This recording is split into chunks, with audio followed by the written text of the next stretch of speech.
Hello दोस्तों, आप लोगों का स्वागत है हमारे यूट्यूब चैनल पे। दोस्तों मैं हूं आपका मित्र नीतीश, समस्तीपुर बिहार से। आज के वीडियो में दोस्तों मैथ का एक टॉपिक है एलसीएम एंड एचसीएफ। इसी के बारे में संपूर्ण चर्चा करेंगे।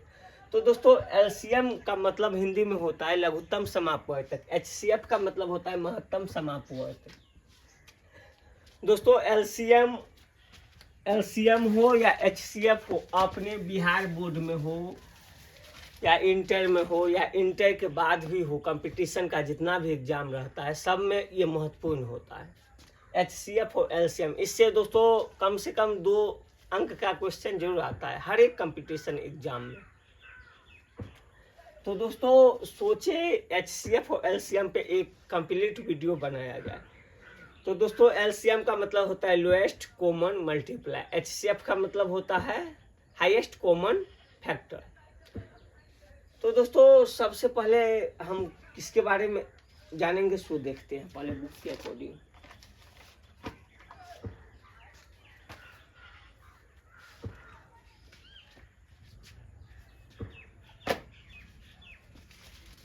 दोस्तों तो हम एचसीएफ के बारे में पहले जानते हैं। एचसीएफ क्या होता है? एचसीएफ वह बड़ी से बड़ी संख्या होती है जो किसी भी दी हुई संख्या को काट दे, पूरे तक काट दे, तो उसको हम कहते हैं एचसीएफ। क्या कहते हैं? एचसीएफ। तो एचसीएफ का मतलब होता है highest common factor, HIG highest common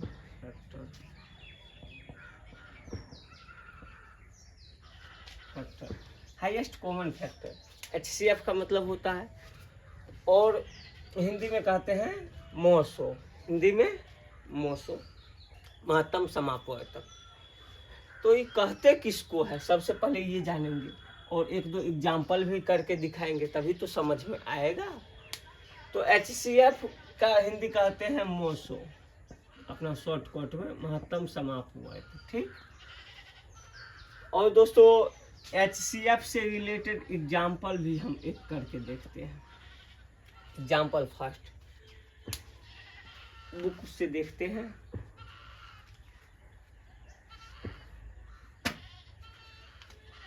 जैसे फाइंड एचसीएफ 24 एंड 36। इसका मतलब हुआ फाइंड एचसीएफ 24 एंड 36, मतलब 24 और 36 का एचसीएफ निकालिए, ज्ञात कीजिए। तो दोस्तों आपको भी पता होगा कि एचसीएफ कई तरीकों से निकाला जाता है, अभाज्य गुणनखंड विधि, भाग विधि, और भी बहुत सारा तरीका है। तो एचसीएफ निकालने के लिए ज़्यादा माथा पच्ची करने की जरूरत नहीं है, पहले इसको ऊपर का को मिटा देते हैं, ये बात ऊपर में लिख देते हैं। Find HCF 24 and 36।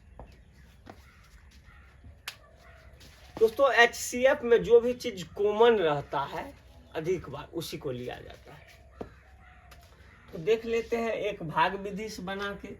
तो 24 है ना, तो 24 से डिवाइड कर दीजिए 36 में। 24 से क्या है? 24 बच गया दोस्तों। 36 में से 24 जब घटाइएगा तो 12, फिर इसको बड़ा कर दीजिए, 24 यहाँ लिख दीजिए, 12 दूनी 24, कैंसिल हो गया। तो दोस्तों लास्ट में ये 12 बचा, 12 से ही लास्ट में भाग दिए थे, तो लिख देंगे HCF इक्वल टू 12 आंसर। ये था दोस्तों सिंपल भाग विधि। कौन सा विधि? भाग विधि। अब दोस्तों अभाज्य गुणनखंड विधि से देखते हैं।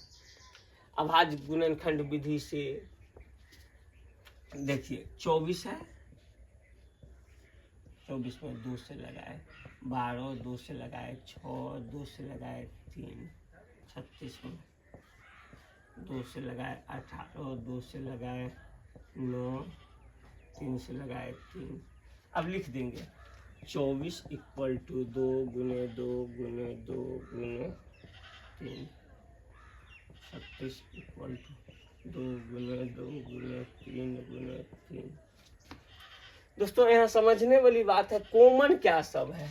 ये कॉमन है 1 2 2 2 1 3। जो जो कॉमन है उसको बाहर कीजिए। 2 गुने 2 गुने 3, 2 दूनी 4 तिया 12। इसी प्रकार इसका भी आंसर कितना होगा 12। दोस्तों मैथ में कोई भी क्वेश्चन बनाने से पहले बहुत सारा विधि होता है, तो ये एक विधि था, फर्स्ट विधि, ये सेकंड विधि से मैंने आपको बताया। तो इसी तरह दोस्तों एक क्वेश्चन दे देते हैं आपको। HCF जब भी निकाला जाता है तो 2 या 2 से अधिक संख्या के बीच निकाला जाता है। एक संख्या का HCF कभी भी नहीं निकल पाएगा, तो इसको भी याद रखिएगा। दूसरा हम देखते हैं, तो इसको पहले कहते हैं क्लीन, साफ।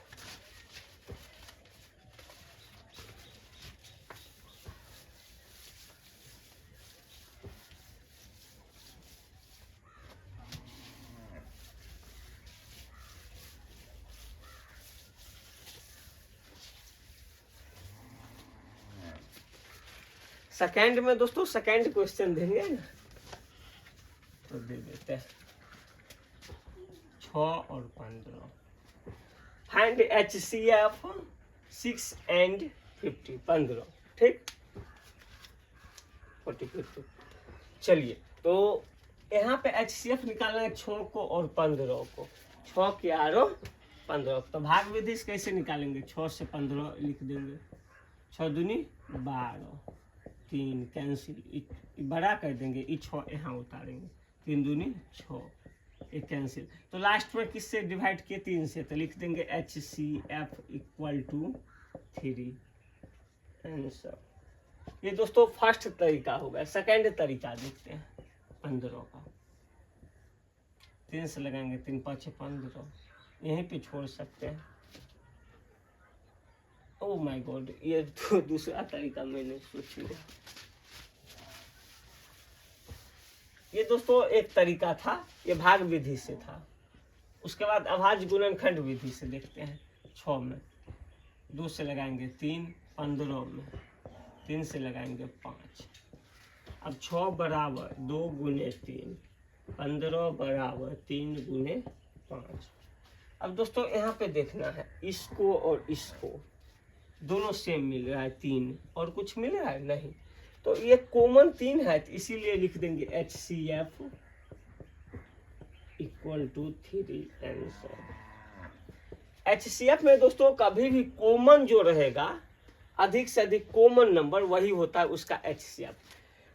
ये दोस्तों छोटा सा ही वीडियो था। ये वीडियो आपको कैसा लगा प्लीज़ मुझे कमेंट करके जरूर बताइएगा। फिर मिलेंगे दोस्तों किसी नेक्स्ट वीडियो में नए टॉपिक के साथ। तब तक के लिए विदा लेते हैं। जय हिंद, जय भारत, बाय बाय।